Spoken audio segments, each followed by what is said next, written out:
A little rain never stops John Espinosa. He plays golf all day, most every day, on a course he and his father Steve built by hand. Oh, John! Oh, John! They carved it out of the 10-acre woods around their Montana home, Oh! creating fairways wherever a ball hit a tree. Look out! At first, John's mom was not happy. I thought it was just totally crazy. They just kept going and going. A hole a year for 10 years. What's the challenge on this hole? Clear the house. Don't break any windows. Oh, hit the rough! It lies directly in front of the green. Par 3 if you're good. John is good. John was born with a condition similar to Down syndrome that left him nearly blind in one eye. Son, can you put your fingers pointing up and down? No, I can't. You can't do it? No. Okay, well, you go ahead and try to hit it any way you can then. Let's see what you can do. John perfected his stroke by swinging a mop. Yes, he did it! He wanted desperately to play like his big brother Mike. You know, it was so hard. I didn't believe in my son. And I said, you can't do this like Michael. That was grief talking. First, Steve's daughter died of a heart defect. Son Mike was killed in a car accident. Mike's death nearly overwhelmed Steve. His best friend had died in his arms during the Vietnam War, and now he had lost 2 of his children. So, one day he kissed his wife, grabbed a gun, then left to take his life. I would have shot myself. I would have killed myself. But at the last minute, he realized John needed him. They began to heal each other. Yes, yes, almost, son. Steve is disabled himself. Some days, old war wounds put him in a wheelchair. So, John mows the entire course. It's giving him self-pride that he can do it, that he can accomplish it. By himself. Until an army of people heard what he was doing and started donating what he needed. It's a huge challenge. Golf course superintendent Jim Peacock. There aren't a lot of golf courses around him, and he started from scratch not knowing what to do. Hi, camera. Now that backyard golf course can't hold John anymore. Yes, he did it. John got it. 2 years ago, he qualified for the Special Olympics in Dublin, Ireland. Yeah, John! The family that had lost so much finally won a bronze medal. He became a champion. He's as good as his brother. He doesn't have to live in his brother's shadows anymore. Nice one, Dave. Back home, John opened his golf course to anyone with a disability. Do this, you aiming at the truck. Good shot. They play for free, for fun. His dog, Zing, has been trained to retrieve the shots they don't like. How has this golf course changed your life? Happy. If heaven is a place where dreams come true, this is truly heaven. Because this dream has come true. Gee, Daisy, you're wet, huh? With some children, it's hard to tell how they will excel in life. We got a lot of work to do on this green here. Winners are not always the most obvious. For today, Bob Dotson, NBC News, with an American story in Eureka, Montana. Over here to slower. There you go.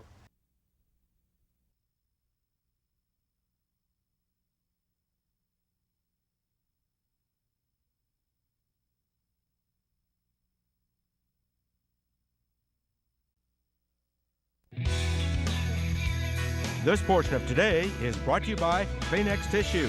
Thank goodness for Kleenex Tissue. Today's American Story with Bob Dotson begins in Centennial, Colorado, but ends where you won't believe. You see, this one is for all of us who sing in the shower and then dare to dream. In most of the country, time is cut in tiny slices, too thin for thought. But out here on the high plains, the rhythm of life is different. From dawn to dusk, Chuck Taylor would listen to the radio and wonder why he wasn't making music.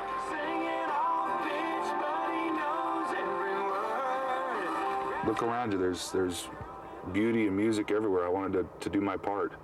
I wanted to express what I was feeling. He also thought it might be a good way to meet girls. I wanted to be a rock star, but Meatloaf already kind of conquered the chubby long-haired guy thing back in the 70s. So one day, the farmhand from Centennial, Colorado auditioned for something else.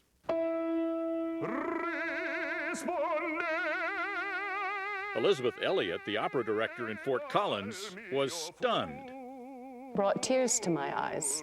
It's not often that somebody comes in and sings something that just makes your spine straighten, and it wasn't just the voice. Chuck has soul.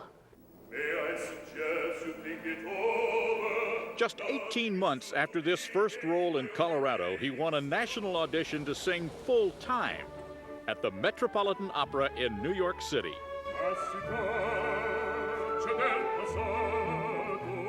The only Italian he knew was double latte.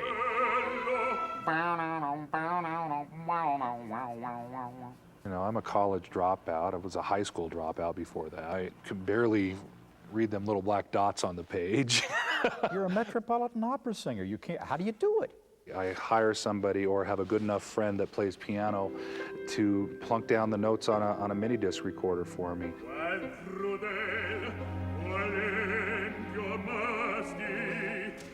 Talent got him here.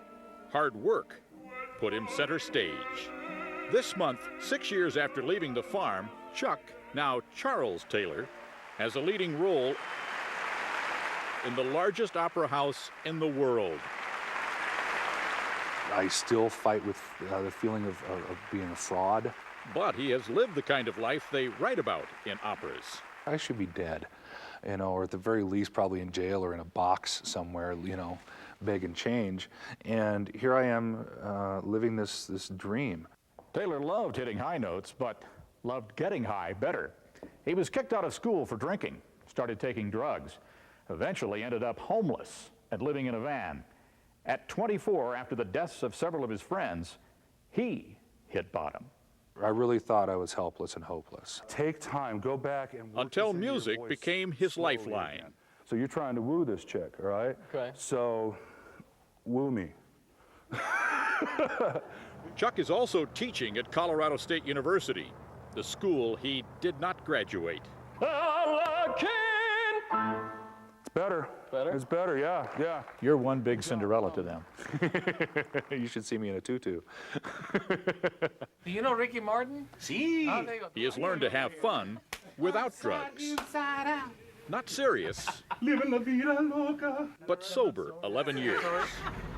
Chuck even found that girl he went looking for when he left the farm and managed a storybook ending. Chuck is the kind of guy that people want to be around. Just to see what will happen next. So what are you going to do when the fat lady sings on your opera career?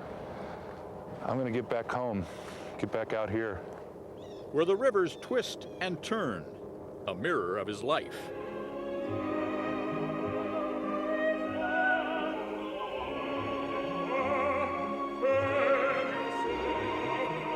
The one that could have ended tragically, like the operas he sings. For today, Bob Dotson, NBC News, with an American story in New York City. Gotta love Chuck. Charles, excuse me. American Story with Bob Dotson marks a revolution of sorts in classical music. One family is changing its sound and its look and drawing huge crowds along the way. This may be the closest classical music ever comes to creating a rock star. Gregory Brown, his brother Ryan, and sisters Desiree, Deandra, and Melody burst onto the classical stage, packaged with glamour shoots and slick videos. If that draws any more people into the audience, then that's fine by me. And then they'll understand that the music itself is actually classical music. Performed by people who dress like their audience. 2 years ago, the Five Browns skyrocketed to #1 on the classical charts, capturing all those millions of kids who once took piano lessons. We all started at the age of 3. The sons and daughters of a would-be opera singer and a dad who dreamed of dentistry. I was looking actually for 5 kids in 6.5 years, something for preschoolers to do. So Lisa Brown plunked them down at the family's one piano, woke them before dawn to give each enough time to practice. Who didn't think getting up at 4:30 in the morning was a good idea to play the piano? Melody. She has a hard time waking up in the morning. But they did enjoy the playing. So Keith Brown bought them more pianos. We got rid of the dining room table, and in the dining room there was the biggest piano, and there were pianos in the bedrooms.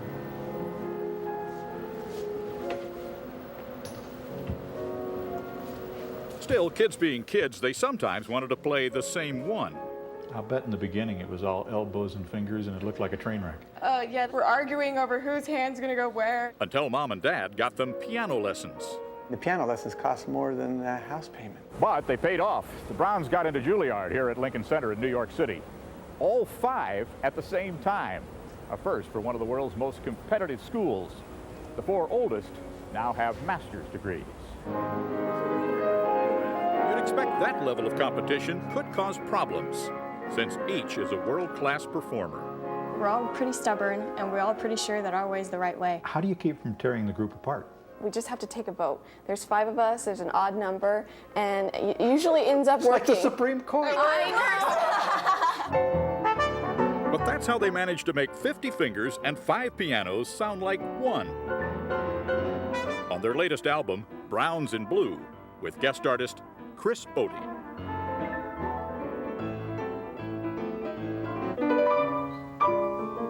They still find ways to perform for families that can't pay top dollar, the ones whose lives they understand.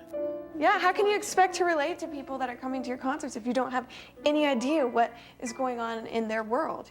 The Browns are all in their 20s now. The girls are married. What happens when the 5 Browns start having baby Browns? Maybe a substitute might come in and play for somebody who's out. But they are determined to continue, no matter what their number. The classical establishment, I feel like, was kind of just taking a wait-and-see attitude. Are these guys going to stick around for a while, or can we just ignore them? Not a family this in tune with one another. A classic, like the music they play. For today, Bob Dotson, NBC News, with an American story in Alpine, Utah. They are amazing. Love them. I love them too. And by the way, we should wish our Bob Dotson a happy birthday. It's his birthday.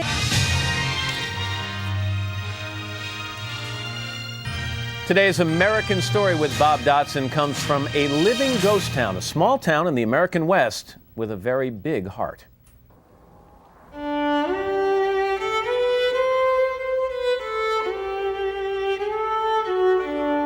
In this high mountain valley, far from the rest of us, is the kind of place America used to hear about, where people survive without federal aid or giant corporations. Phillipsburg, Montana is a working-class town. I didn't bring my fly tie and hat. That gets things done the pioneer way, together. They're tough people. This is tough country, tough jobs like mining, and they believed in the future. Even when the mines boomed and busted, and jobs came and went, and dreams soared and shattered. Phillipsburg has always attracted people with intensity and drive. Its pioneers beat everyone to Montana's first silver mine, then built 30 houses in 30 days. This town is like a forge, and the people who live here have spirits of hammered steel. How else could a town of 900 build its own opera house? My Christian name is Nigel. Performers get costumes from the local thrift shop where neighbors sell hand-me-down clothing and housewares. What do you think? That's a deal. The money, There you go. Thank you. more than $1 million so far, helps keep the town's hospital running, You having much popping or grinding or anything in your knee? When I get up in the mornings. which the state once threatened to close. People here closely guard the things that make a town a town. The post office is the one place every day where people can check on each other. And the elk are down eating all your hay? No, actually, they all could be. So when the federal government tried to move Phillipsburg's post office, I need some Christmas stamps. Judy Page led a successful fight to keep it downtown. We were afraid that this town was going to become another ghost town. Like the 29 nearby that have disappeared. Fewer than 2 people per mile now live in the valley around Phillipsburg. Hike! Fly! Only 100 kids go to its elementary school.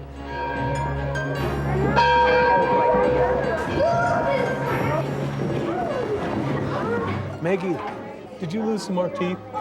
Yet Superintendent Mike Cutler points out that people tax themselves a bunch to restore it. 20, 40, 60. An average of $2,500 a person. This is what we do, and if it's not good enough, we'll make it good enough. Why do you suppose this town has survived when so many other small towns in this county have not? Because it's the last best place. It truly is. And it doesn't have any choice but to survive. The town has been successful because survival is put ahead of personal gain. 2 years ago, Mike Cutler was diagnosed with cancer, leukemia. He needed a costly stem cell transplant. Here's this great big tent, you know, like you see at circuses. And I could not believe the amount of people. How much money did they raise? Close to $40,000. And there are fewer than 1,000 people in this area. Yes. It was overwhelming for me. It still is. This Christmas, Mike is cancer-free. I've won that battle with the town of Phillipsburg on my shoulder, helping me. Little town, big gift. It was just amazing. It really was. It is not just a love of old buildings that draws people close. What you see when you drive downtown isn't what you get. You know, the candy store is great, and all the buildings down there are beautiful, but to spend a day and visit with some of the people and be here is what it's about. The people who saved Mike Cutler's life, like they saved their town. For today, Bob Dotson, NBC News, with an American story in Phillipsburg, Montana. I love Bob's stories. Thanks for that. The keys to history's treasures are often found in unexpected places. This one turned up in a tiny Kansas town, unlocking a story half a world away. To my dear and beloved girls very close to my heart. Irina Sendler saved 2,500 children from the Nazi death camps during World War II. She saved her story 60 years for the first child who asked why she risked her life. My parents have taught me that if someone is drowning, one always needs to give a helping hand and rescue them. Megan Felt and her friends were putting together a play for their high school history club and found a brief mention of Mrs. Sendler. It's like it took a hold of us and we couldn't quit. We wanted to know more. We wanted to dig deeper. So they went to Poland to meet her. That's a beautiful picture. And this is the high school play she helped them write. Isaac, Hannah, this nice lady is going to take you someplace safe. In 1940, the Nazis walled off a neighborhood near Irina Sendler's home in Warsaw, pressed almost 500,000 people into an area the size of New York Central Park, with not enough food to keep them alive. 5,000 were dying each month. Sendler, a Catholic nurse, bluffed her way inside. We can walk right past the German officers. I lost no time on reflecting, knowing that I and my heart had to be there to come to the rescue. She's only 5 feet tall. She's less than 5 feet tall, yes. And she's walking out of the ghetto with gunny sacks and driving out hygiene trucks with babies sedated. The tiny ones she'd put in boxes, and sometimes they would make noise, but she had a dog sitting beside her. What did she do in order to cover up the cries? If they got close to the child, she would hit the dog on the paw and it would start to bark and cause chaos, so they had to let her go through. Children, take my hands. She took the children to Catholic families who agreed to raise them as their own, but wrote their real names on cigarette papers and put them in a jar, which she buried beneath an apple tree across the street from the Nazi barracks. I know you were not the mother of that child. One day, Irina Sendler was betrayed, arrested, both her feet and legs broken, almost murdered. But she never revealed where she'd taken the kids. After the war, she quietly dug up the jars and, true to her word, began returning the children to surviving relatives. One person has the ability to change people. Mrs. Sindler had a question for you girls. She wondered why you would care when you came from a place that didn't have a Jewish family for miles and miles and miles. Race, religion, creed, it didn't matter to us. What mattered was good can triumph over evil. Mrs. Sendler bid them goodbye with a bit of advice. Become like the farmers back here in Kansas, she said. Don't sow seed for food, sow the seeds for good. And try to make that circle of good around you bigger and bigger every day. This will all end someday. So the curtain never came down on their little play. Sign your name, please. Not even after they graduated, got jobs, got married. We're trying to repair the world. Norm Kennard, their high school history teacher, has watched them perform in more than 200 schools. They're reaching over the walls of bias and prejudice that adults could never attempt to reach over. Telling the tale of a 97-year-old woman that might have been lost forever had it not been for some small-town kids intent on rescuing the rescuer's story. I can only follow the need of my heart. For today, Bob Dotson, NBC News, with an American story in Uniontown, Kansas.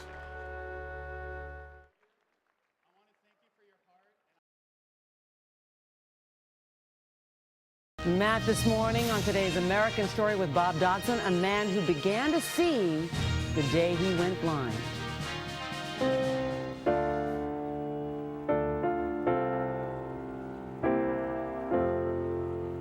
Photography may be the least likely career for a man who is totally blind.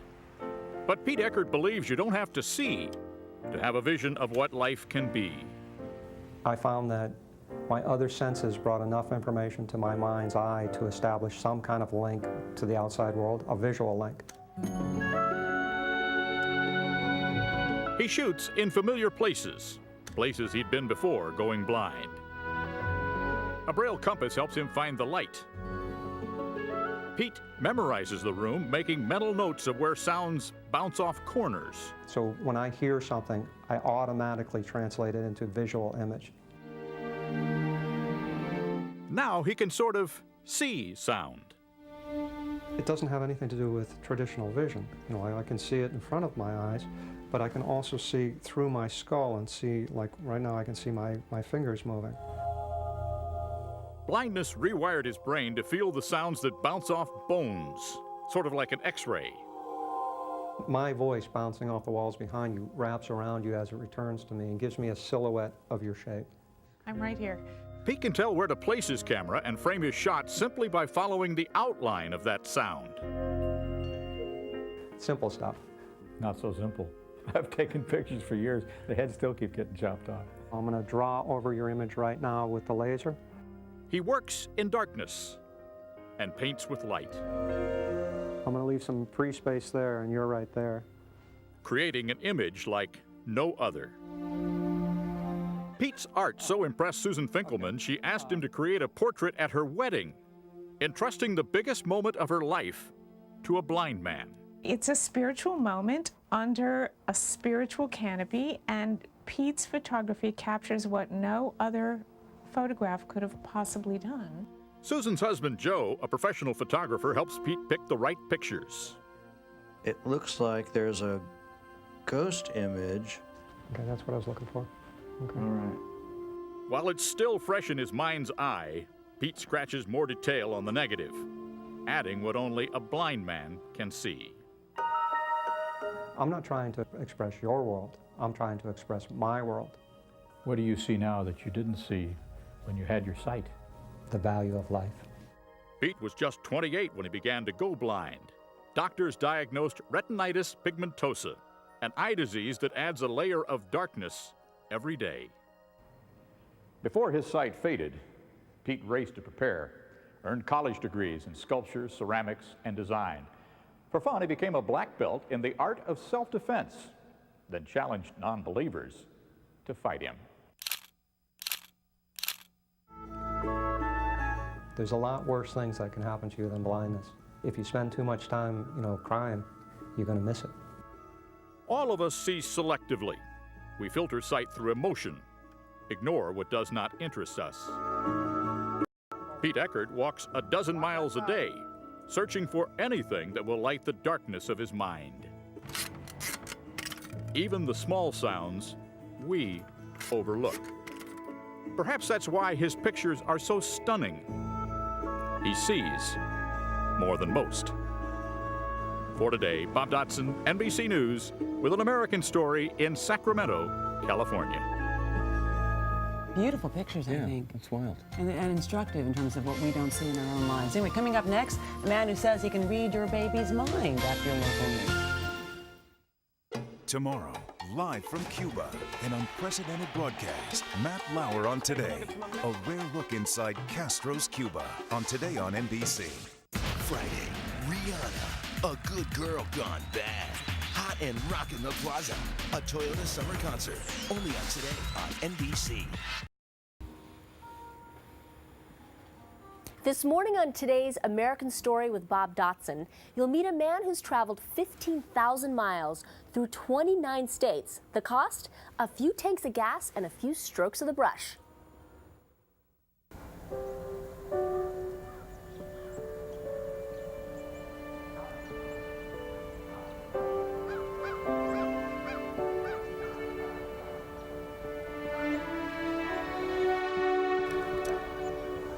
Painting is the way an artist finds out what he has seen.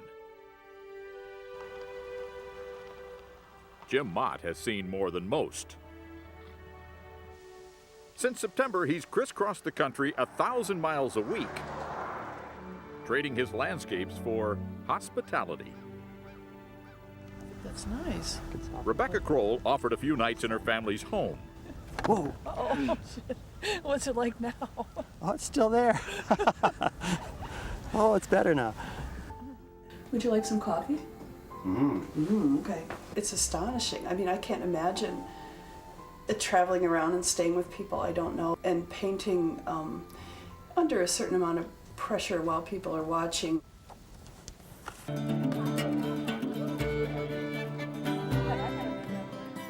Apparently, it does stimulate creativity. Okay. My favorite part. I do about 5 or 10 times more painting on the road than I do at home, just because there's this supportive audience of people who are curious to see what I'll do with their lives. Oh, that is absolutely beautiful. That's the whole point of his trip. Jim figures ordinary folks ought to have art too. And next time you stop, it'll be hanging on the wall for you, okay? Thank you very much. Obviously, Jim's work is worth more than a piece of pie. He has a master's in fine arts, but some of his paintings hang in galleries where everyday people seldom go. So he's become like Johnny Appleseed, planting his paintings in unlikely places. Mount Rushmore didn't really impress me, but there was a moonrise in the other direction, so I turned around and painted that.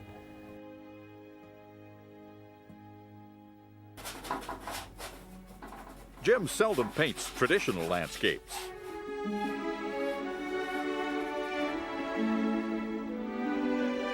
I try to focus on the setting where I find myself with my hosts. It really captured something about the spirit of our place here. It looks cozy, but there's a little edge of chaos to it. Oh, okay. Like the journey itself. 29 states, 15,000 miles.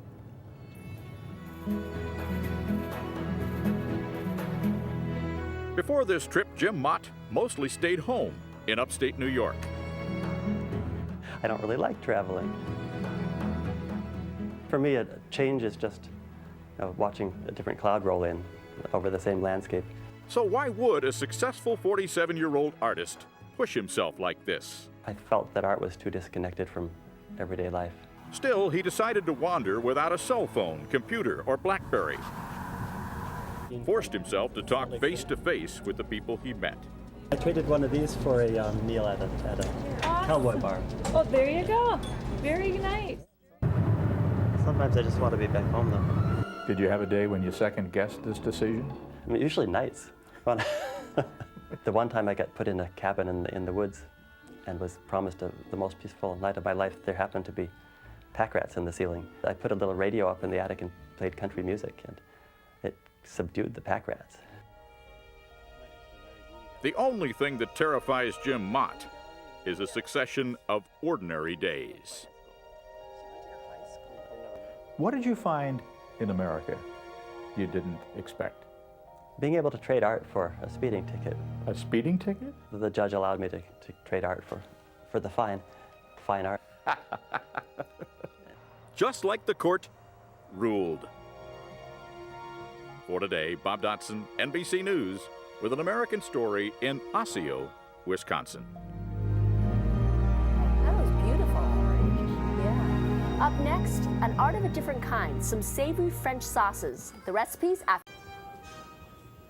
And we are back now at 7:44. Today's American story with Bob Dotson is about love, loss, and a 65-year-old mystery finally solved deep below the waters off the coast of Alaska. It's a Today Show exclusive, the first underwater video of a submarine that's been missing since World War II.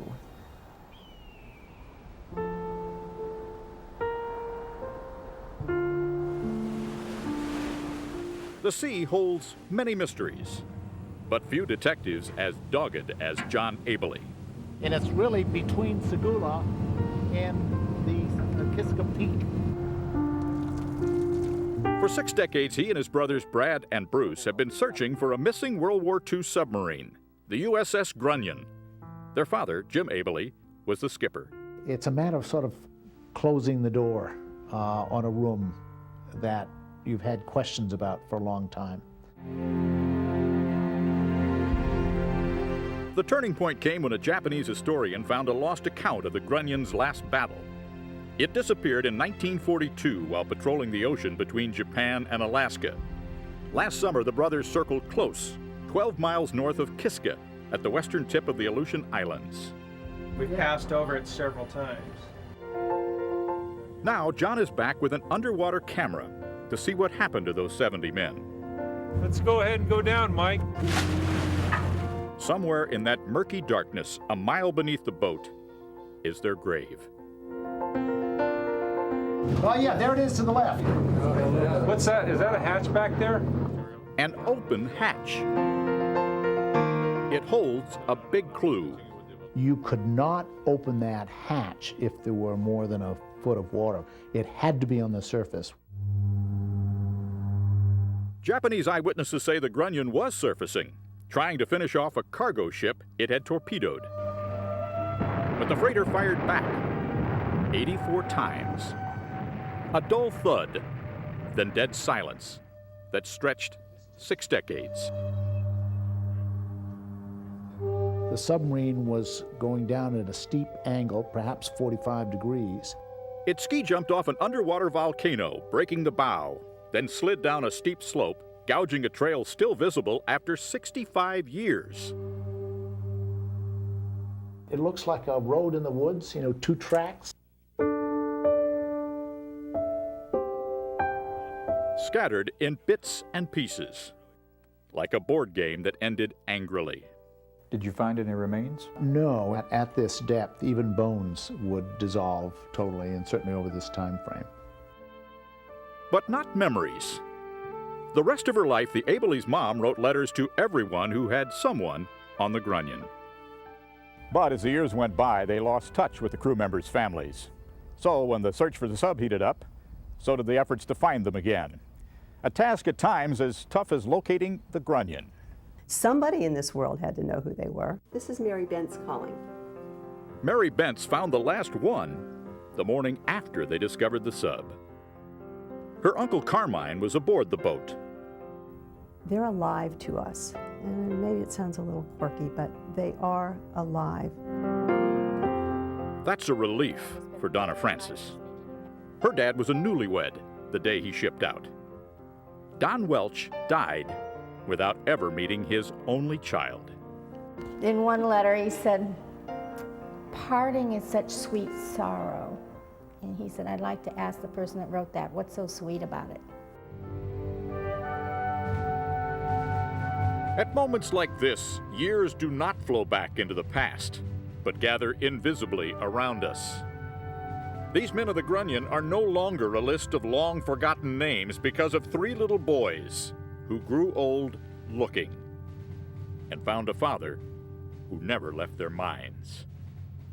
For today, Bob Dotson, NBC News, with an American story off the coast of Alaska. Such a poignant story, isn't it? And it's just amazing that they spent so much time doing this, how important it was to them, and how they must be. Exactly. Absolutely. Mixed emotions. Yes. Sense To of see that closure. it's got to be horrible, but also you're right, the sense of closure is amazing. The power of love overwhelms. And the power of Bob Dotson. What a nice Oh, piece. Yes. So Always. talented, really Always. great piece. We'll be back right after this.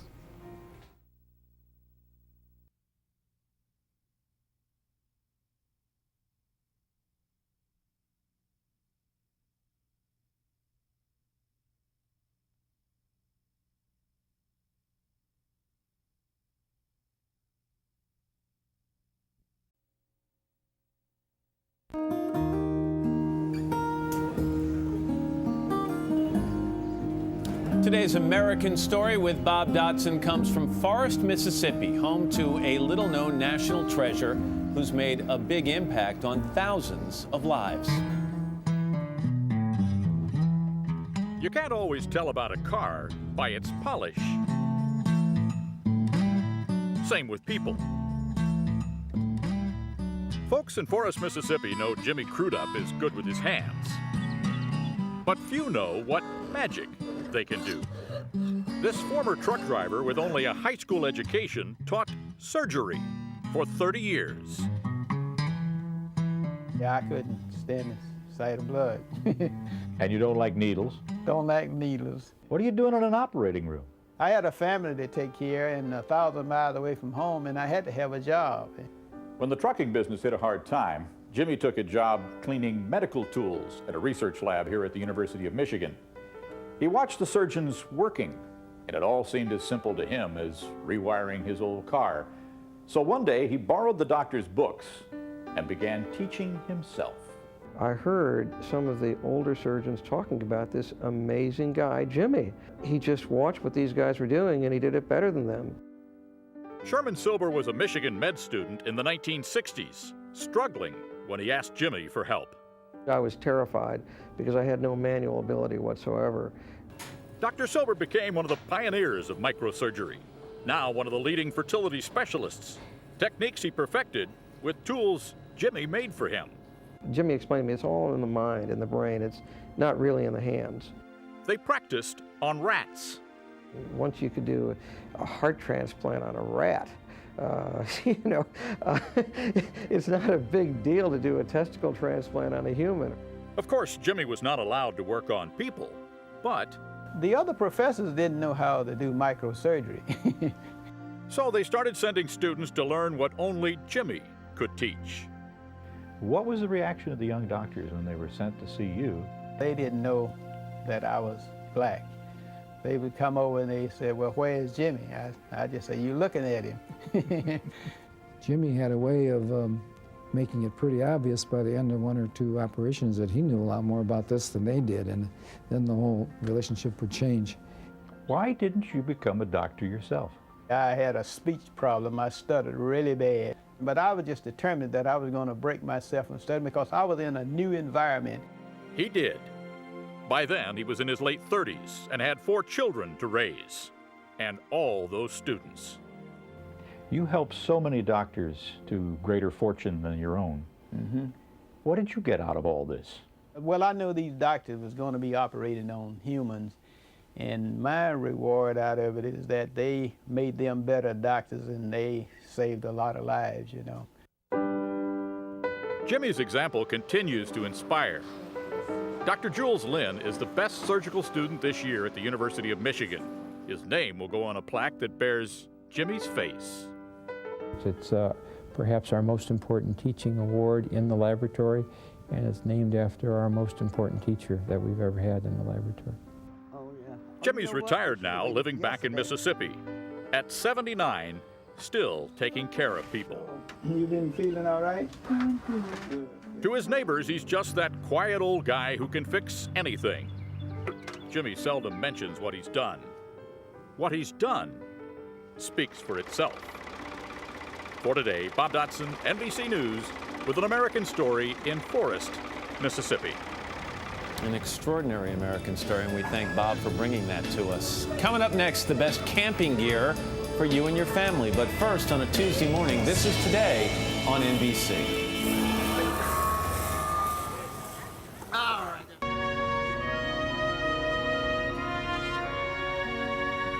Picture this the next time you're waiting till your knees turn numb in a doctor's office. Parkman Brooks has one that will fly to him. So if you can't get to his office, he'll come to yours. We're going about 170 miles an hour. Got to slow her down. We're going to want to... Rich Paris is the only medical doctor in the remote areas of Custer County, Idaho, a wilderness about the size of Connecticut. Coming out of this country, there's nobody flying. Bouncing over mountains so close, he carries no parachute. No time for the parachute to open. This is the last big ridge to clear before we head into town. Doc makes his rounds alone, from Haley to Chalice, 260 miles in one day. 2 decades ago, he made a deal with his heart, not his head. How we doing? Oh, look at the baby. Looking for you. Oh, you've been waiting for us. Oh, yeah. Decided patients should pay nothing extra for this fly-in service, since he loves the commute so much. 1 week checkup. First time to the clinic. Doc delivered Dakota Weston the other day, just ahead of a snowstorm. Okay, let's see.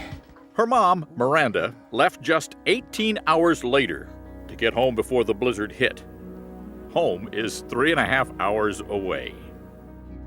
Doc knows we don't always travel roads of reason.